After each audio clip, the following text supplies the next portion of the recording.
Hi friends. பிஸ்னஸில் பார்த்தீங்கன்னா, innovation வந்து எப்பயுமே ரொம்ப முக்கியம்னு சொல்லுவாங்க. யார் வந்து இன்னோவேட் பண்ணிகிட்டே இருக்காங்களோ, அவங்க தான் பிஸ்னஸில் வந்து சக்சீட் பண்ணுவாங்க. அதுக்காக இன்னோவேஷனுக்காக நான் உட்காந்து மண்டைய உடைச்சுட்டு என்ன பண்ணணும்னு யோசிக்க தேவையில்ல. நம்ப அப்பப்போ நம்ம வர பிஸ்னஸ் ப்ராப்ளத்த ஒரு யூனிக்கான முறையில நம்ம சால்வ் பண்ணாலே நம்ம பெருசா இன்னோவேட் பண்ணலாம் நண்பர்களே. ஒரு எக்ஸாம்பிள் பார்த்தோனோம்னா, ஃபர்ஸ்ட்டெல்லாம் வந்து ஆயில்லாம் வந்து கேன்ல வந்துட்டு இருந்தது. அது கேன் வந்து ரொம்ப எக்ஸ்பென்சிவ் அது என்ன பண்ணாங்கன்னா, அது வந்து பிளாஸ்டிக் பாட்டில்ஸ்க்கு வந்து மாறுனாங்க. இந்த பிளாஸ்டிக் பாட்டில்ஸ் மாறக்குள்ள என்னன்னா, இந்த ஸ்கொயர் ஷேப்ல இருந்த பிளாஸ்டிக் பாட்டில்ஸ்லாம், அது வந்து மாறக்குள்ள அது வந்து எலி வந்து நெறைய கடிக்க ஆரம்பிச்சது.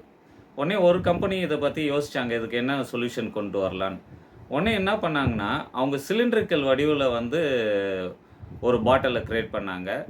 அதனால எலி வந்து அத கடிக்கிறத வந்து ரொம்ப தவிர்த்தாச்சு. இதனாலேயே வந்து அவங்க வந்து மார்க்கெட் லீடர் ஆனாங்க. அந்த கம்பெனி வேற எதுவும் இல்ல நண்பர்களே. பாராசூட். Thank you friends.